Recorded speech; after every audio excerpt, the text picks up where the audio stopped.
Très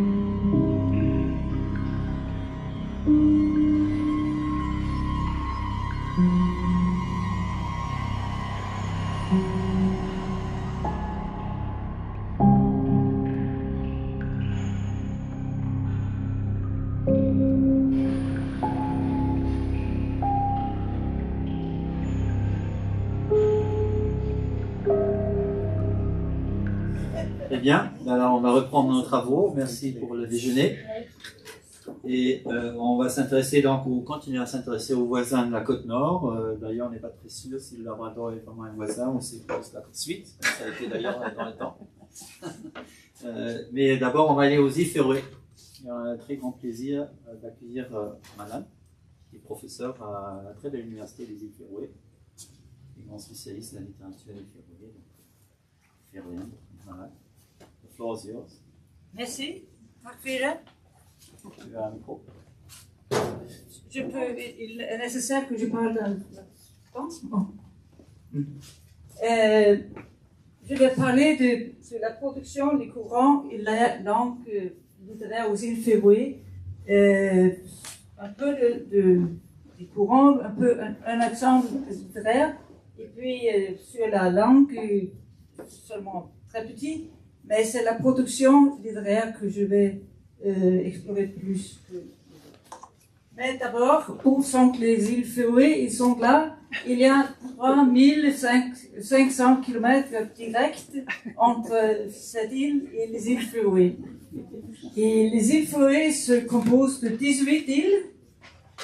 Ils comprennent environ 1400 km². 1400 km². Alors, c'est pas beaucoup. Et on est maintenant, on est 54 000 personnes qui vivent aux îles Féroé. Et la population a grandi les 200 années, comme vous voyez là, de 5 000 jusqu'à 54. Ça a aussi à faire avec de quoi on a vécu aux îles Féroé. Dans le Moyen-Âge, c'était agriculture et la pêche côtière.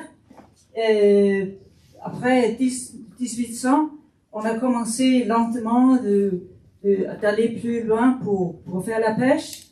À la fin du 19e siècle, on a acheté des vieux sloops et guélettes de la Bretagne pour aller en Islande et plus tard aussi en Groenland pour faire la pêche. Et dans le 21e siècle, on vit de l'exploitation des produits de poissons et presque c'est moitié-moitié entre poissons pêchés dans les hautes mers et l'élevage de saumon. Les premières publications en féroïen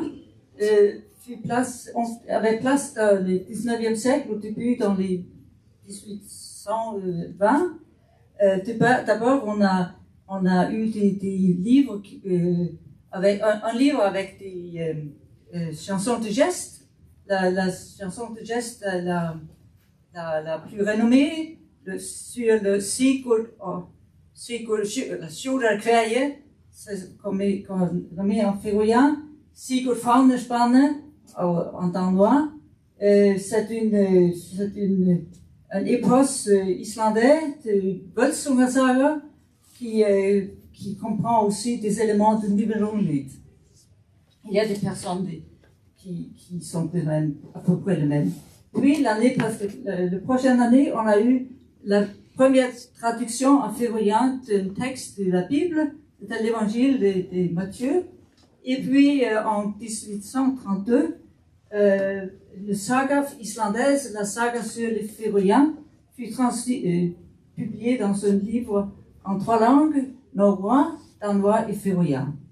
Mais à cette époque-là, on n'avait pas une écriture, une orthographe féroïenne. On écrivait plus ou moins comme on prononçait. C'était dans les années 1840 qu'on a construit l'orthographie que nous utilisons aujourd'hui. Tous les livres, au début, jusqu'à 1892, étaient des textes avec tous les textes, des paratextes en danois. Le titre, le avant-propos, tous les notes étaient en danois. Seulement le texte était en féroïen avec parallèlement une traduction danoise. Alors, c'est même pas une publication par an dans le 19e siècle. Et maintenant, on fait presque 200 livres en féroïen par an. Et celle-là, Louise Maria Rauer-Jäger, est une des créatrices d'une poésie raffinée, une des jeunes poètes qui sont allés créer un nouveau trend dans la littérature féroïenne. Elle est très intéressée dans la mode de publication.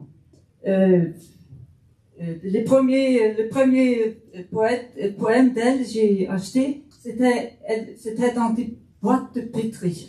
C'était de tout petits bouts de papier avec une écriture minuscule, un petit poème là-dessus. Et puis elle a aussi fait de l'art plastique, les pierres de lithographie là, où elle a écrit en main des poésies, de la poésie là-dessus.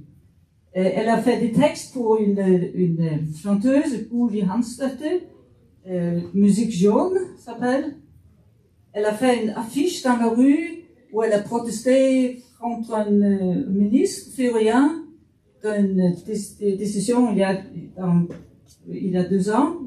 Et elle fait aussi des installations vidéo avec son mari, sous le titre commun supervision. Elle est une poète qui combine le personnel et l'histoire de famille, et puis aussi de la poésie européenne, de façon qu'elle cite, il y a beaucoup d'autres poètes et auteurs qui participent dans ces textes. Et j'ai seulement un texte d'elle ici. Vous pouvez le lire en français à droite, et moi je le lis en féroïen. Tøyen krever ein lastiskan egenleika, fra bandómi inn I tannár, sier fra ved bøkstavun som jotta og vikenga og negv, og så igjen springer hun ur håndunum, puskar eia.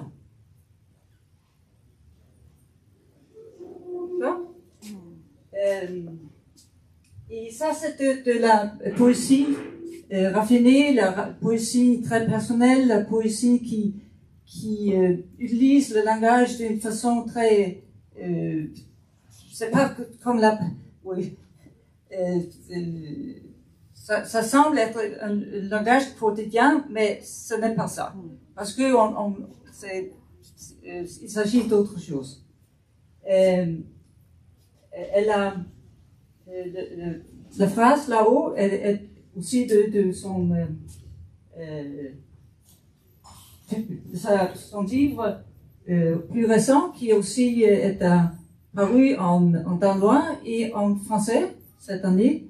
J'écris sur du papier mouillé et skrive av kvart papir, où elle, à la fin de l'essai qui suit les poèmes, a écrit que pour elle, étudier la métaphysique à travers le prisme du langage poétique, c'est une lueur. Quand on fait ça, une lueur commence à brûler dans l'obscurité. La métaphysique, elle a étudié la philosophie, licenciée de philosophie. Alors, la phénoménologie, elle traite dans une partie du recueil.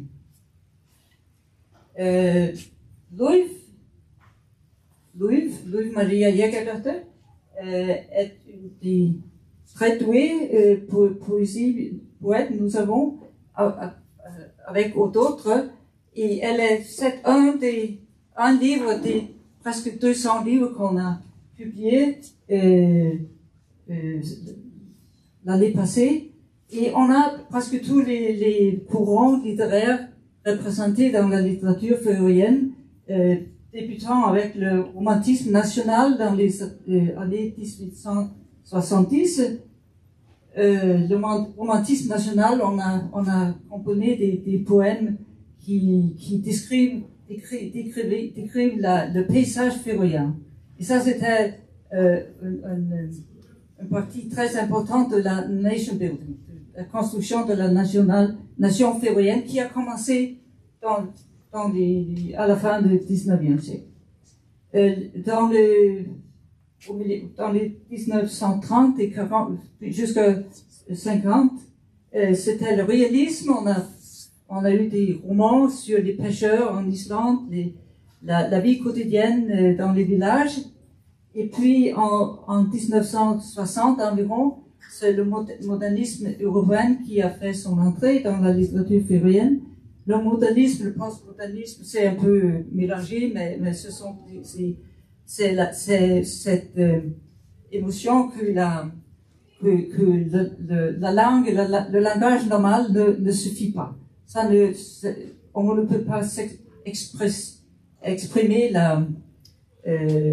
l'expérience de la modernité dans la langue normale. Il faut changer, il faut mettre d'autres mots, il faut toujours rendre les choses très étranges pour qu'on peut expérimenter quelque chose d'autre, expérimenter quelque chose d'autre. Dans le 1980, c'était le féminisme qui est nouveau dans la littérature féroïenne. Et puis après 2000, c'est tout un mélange de tout ce qu'on a aussi écrit dans les autres pays dans l'Ouest. Le queer et éco-critique. Éco-critique est très populaire. Oui, on écrit beaucoup sur l'éco-critisme maintenant. Et là, la nature est un grand rôle. Le genre, queer, genre, c'est à peu près le même peut-être, mais...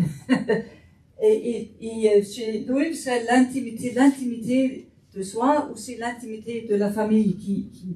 On écrit des vieux, des parents, des grands-parents, mais c'est pas comme de la tradition ancienne. C'est les avant-précurseurs de soi-même. Et ça, c'est une rue à Tongsang, avec un magasin à gauche. La publication se repartit comme ça. On a de la statistique plus vieux que ça, mais c'est seulement quelques exemples que ça. Il y a des belles lettres, il y a des littératures spécialisées, il y a beaucoup de littérature spécialisée, compris par exemple un genre très populaire. Il s'agit d'écrire l'histoire des villages. On a écrit l'histoire du pays, de la nation. On a fait ça depuis la fin du 19e siècle. Les derniers, depuis la Seconde Guerre mondiale, on a écrit l'histoire locale régionale des différentes régions ou villages. Livre de cours, c'est toujours on ne finit jamais à faire des livres de cours. Et livres d'enfants. C'est un genre qui a, en 1980, il y avait seulement 9 livres pour enfants qui étaient publiés. Mais dans les années 80, on a établi un club livres d'enfants qui a fait que le nombre de livres d'enfants a explosé. Quelques livres originaux en féroïen, mais plutôt des traductions. des mêmes traductions qu'on a publiées en France, en Allemagne, au Danemark, etc. On les imprime ensemble. Les images sont les mêmes, mais les textes, alors il y a des schémas, on peut. Alors c'est une totalité de presque 200 livres par an. Et si on fait un petit comparaison avec les 5 minutes, oui. Si on a une petite comparaison avec les pays tout près, aux îles Féroé, on publie un livre par 265 personnes. Et ça un livre, oui, comparé au Danemark, c'est obviously c'est mieux, c'est pas aussi beaucoup, mais on fait plus de livres que les Islandais.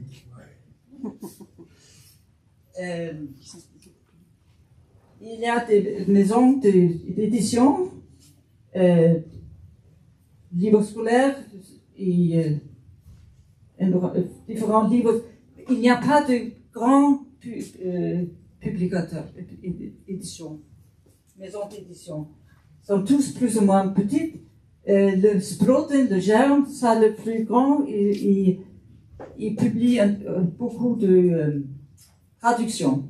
Il y a des subventions de pays et maintenant la Fondation culturelle des îles Féroé, c'est une fondation du gouvernement férien. Et Farlit, c'est une fondation où on peut demander des subventions pour traduction depuis féroïen vers autre langue. Alors, si vous êtes intéressé, vous pouvez chercher Farlit. Il y a des différents prix annuels pour les livres. En particulier, c'est la mairie de Tórshavn qui chaque année donne 3 prix littéraires et un prix pour livres d'enfants. Et puis, il y a aussi le gouvernement a dit le grand prix culturel, obviously. Mais on se demande si tous ces livres sont lus. Et on ne sait pas parce que on a fait une étude il y a 2 ans et on a trouvé que si on compare la fréquence des jeunes, combien les jeunes lisent, ils sont dans le sixième classe à l'école, ils lisent 30% lisent plusieurs fois pendant la semaine. Comparé au Danemark, c'est 47%. Quand le ministre a été présenté de ce fait, que c'était seulement 30% des jeunes qui lisent dans un livre pendant une semaine, il a dit les Féroïens sont bien éduqués. C'est pas un problème. Mais il y en a d'autres qui pensent que c'est un problème. Alors, la maison d'édition a décidé de faire des initiatives pour publier des livres que les enfants veulent lire, quelque chose qui les inspire à lire. Et ils ont, à l'époque maintenant, ils travaillent avec ce Witpikit. C'est amusant, c'est surtout les garçons qui ne lisent pas tellement, ils lisent moins que les filles. Et ils demandent que les livres sont passionnants, qu'ils sont humoristiques et en féroïen. Alors, c'est ça qu'on fait Witpikit pour les garçons environ 10 ans. C'est une initiative, et je pense qu'on va faire plus que ça. Mais ma question est, où sont les presque 200 livres pour an? Où vont-ils? Je ne sais pas. Alors, merci.